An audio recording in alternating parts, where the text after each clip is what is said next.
Bitcoin's run to an all-time high of around $126,000 in early October 2025 has reignited the same question that surfaces every cycle.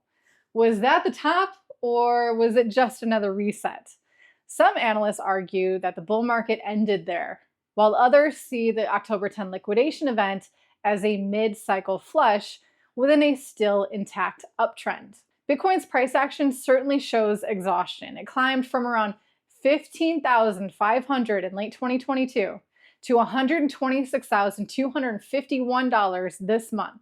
That's an 8x move over roughly 1,060 days, fitting historical halving cycle patterns. This reversal was sharp. Within a week, Bitcoin fell nearly 20%, erasing roughly $600 billion in crypto market value. CoinGlass reported more than $19 billion in liquidations. That's 12 times more than during FTX's collapse and 19 times more than the COVID crash in 2020. Now, Bloomberg noted an additional $770 billion in global stock losses that same day following President Trump's tariff announcement on Chinese imports. For market analysts, that combination marks the end of the cycle, comparing this moment to the UST implosion in 2022 that abruptly ended the last bull run. But market sentiment data adds weight to that theory. The Fear and Greed Index dropped to 29, its lowest level in over a year, while Glassnode observed short-term holders taking profits as long-term holders absorbed supply,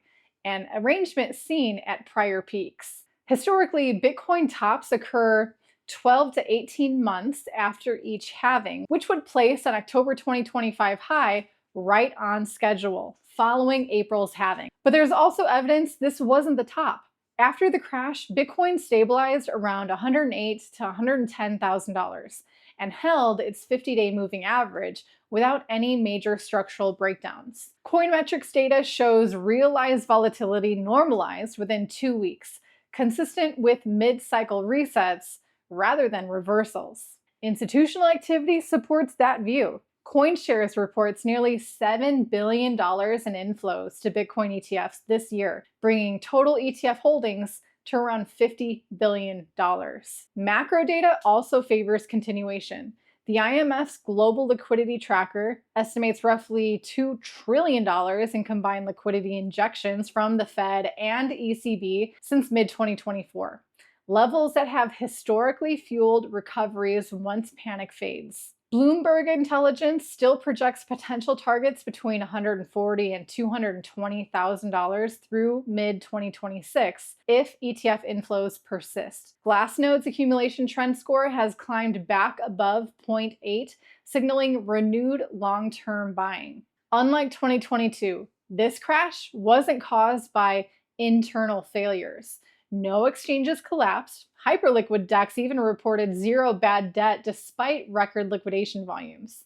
If Bitcoin holds above $100,000 and reclaims $120,000 or $125,000, it would confirm renewed strength and likely attract sideline capital. Research from ARK Invest and K33 outlines an extended cycle through 2026 with potential total crypto market cap between $8 and $14 trillion, implying Bitcoin valuations between $180,000 and $400,000. I don't think it's going to go that high, but the key risk remains a breakdown below $100,000, which could trigger a deeper retracement towards $70,000 to $90,000 before any recovery. At this stage, the data supports two possibilities. One suggests the October crash marked the top. The other frames it as a temporary reset in a longer, liquidity-driven cycle. The rational approach is to recognize both outcomes, manage exposure accordingly, and remember that volatility is the cost of participating in a market that's still evolving. Ethereum's story this cycle is different.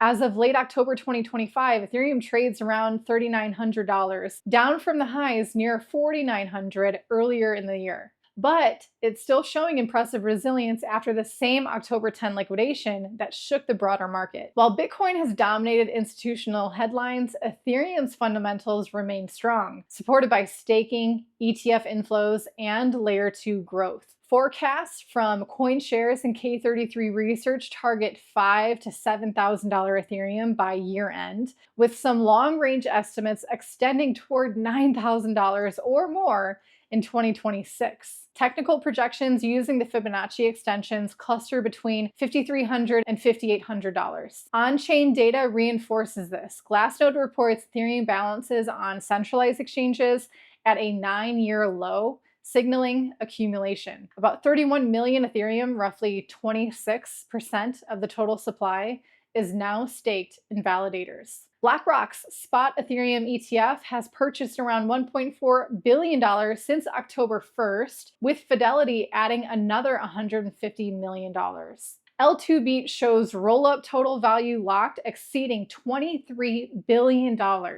setting a new record. Now, these data points show capital is still flowing into Ethereum's ecosystem, not out of it. Sentiment among traders remains cautiously optimistic. On Twitter and Reddit, many view this correction as a shakeout rather than the end of the bull run. Similar pullbacks occurred before major rallies in 2020 and 2021. As long as network activity and staking participation stay high, dips toward $4,000 continue to attract accumulation rather than panic selling. Still, short-term charts suggest a consolidation phase. Ethereum trades below its 50-day EMA, and MACD remains flat. RSI around 40 shows limited momentum, and CoinGlass data points to elevated open interest, meaning leverage could still cause sharp swings. Key supports lie between 3,400 and 3,900. Breaking that range could invite a deeper retracement before the next move up.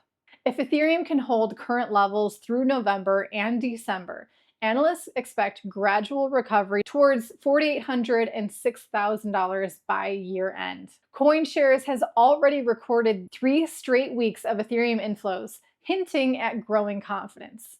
Into 2026, upgrades like Petra, expanding staking yields, and continued layer 2 scaling could extend this cycle towards $7,000 to $15,000, who knows? Ethereum has always lagged Bitcoin by a few months, and that rhythm appears intact.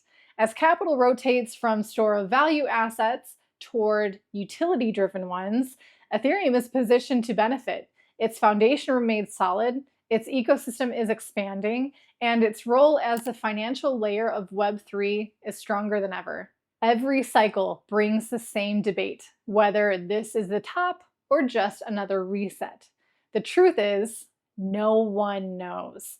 What matters is understanding the data, managing risk, and keeping emotion out of the process. If prices climb higher, it's because the structure supports it. If they fall, it's a reminder that volatility is part of the journey. The real goal isn't timing the market, it's understanding it. That's what we focus on at learningcrypto.com, helping you build real knowledge and confidence to navigate every phase of the cycle. So friends, stay rational, stay patient, and remember, the real edge in crypto isn't prediction, it's education.